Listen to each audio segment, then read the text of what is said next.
Here we are again, round two of the 14500 light fight, and we are going to have a couple of the lights make a reappearance from round one. Namely, I believe the Skill Hunt M150 version 2 and the Olight i5R were in the last one.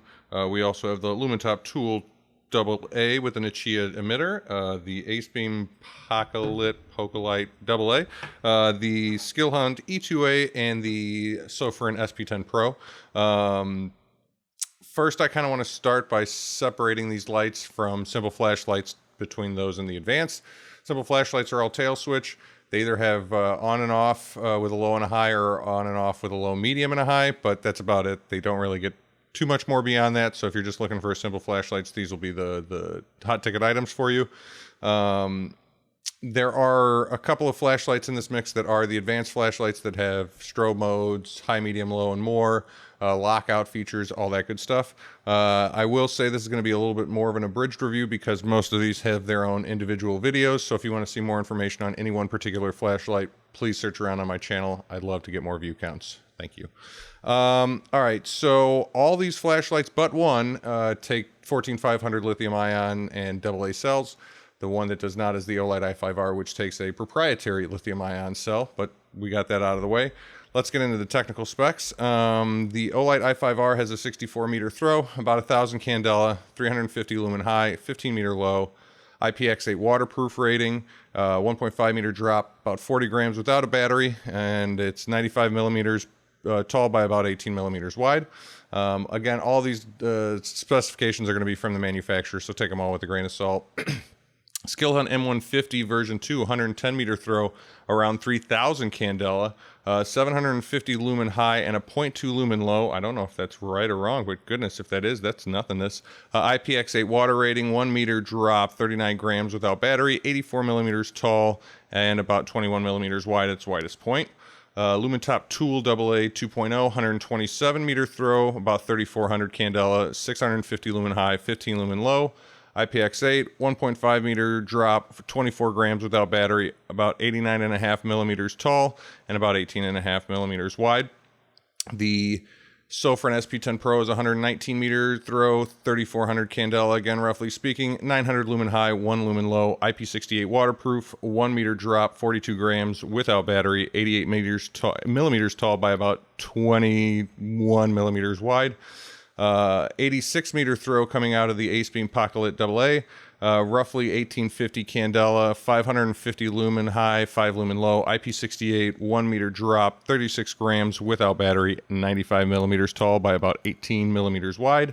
And last but not least, Skill Hunt E2A with 126 meter throw, 4000 candela roughly, 600 lumen, 15 lumen low, IPX8, 1 meter drop, 30 grams without battery, 41 millimeters tall, almost 42, and 14 millimeters wide.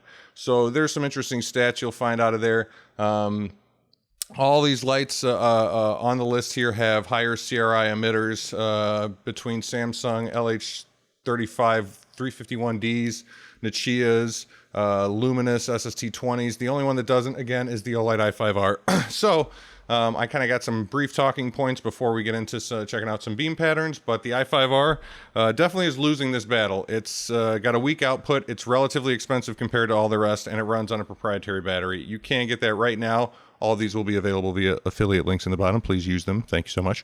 The Olight i5R is $35.95 right now on Amazon. Next, Acebeam's Pokelit AA. One, I still don't know how to pronounce it. It's a nice light. It's got decent output. Throw's kind of weak. Pricing's not so bad though. You could currently get the Pokelit AA for, $18.86 with a 30% coupon that's going on right now on Amazon. Next on our list is a Tool AA from Lumentop. This is always going to be a favorite for mine. It's lightweight, it's simple, but it's got a good light output, and it's nice light, very nice light. Roughly the color temperature that I look for all the time. The only problem I find with this is that it's very hard to come by unless you go to Lumentop directly and order it straight from China.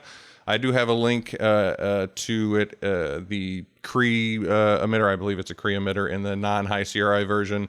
That's $19.99. Currently, the high CRI Nichia emitter is out of stock on both Killzone and Amazon. So if you really want it badly, I think you could get it directly from Lumentop, but don't quote me on that. Next, Skill Hunt E2A, great throw, solid output, beautiful light, and it's definitely my favorite of the simple lights. It's a relatively newer flashlight. None of these really stand out with physical characteristics one compared to the other. I will say the next two are advanced lights. Definitely are the only two that look different than the rest. But for the most part, they're all pretty much the same. The Skill Hunt M150 version 2 is one of our advanced lights, and it is a very close runner-up to our winner, so you obviously know who that's going to be. It's got a lot of great functions and features, and it's got magnetic charging along with a magnetic tail cap.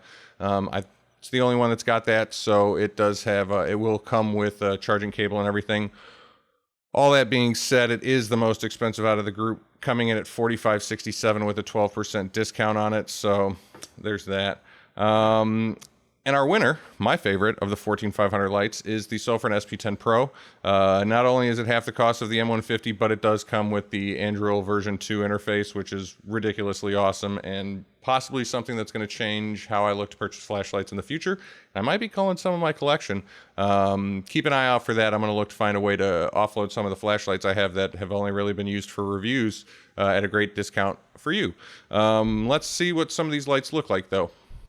Since a lot of these flashlights already have their own individual reviews, I thought I'd make a foursquare comparing them all to each other at the same time. That way you could compare the brightness and what the color temperature output looks like.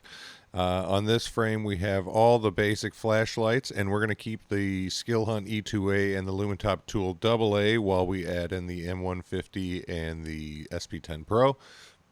Again, you'll notice the brightness levels are relatively close, and the only thing that looks a little bit different is the color temperature, but the user interface and user experience is quite different between them. Hope you enjoyed the review, and please stay tuned because we'll be having more reviews soon, and if there's anything particular you'd like to see, please let me know.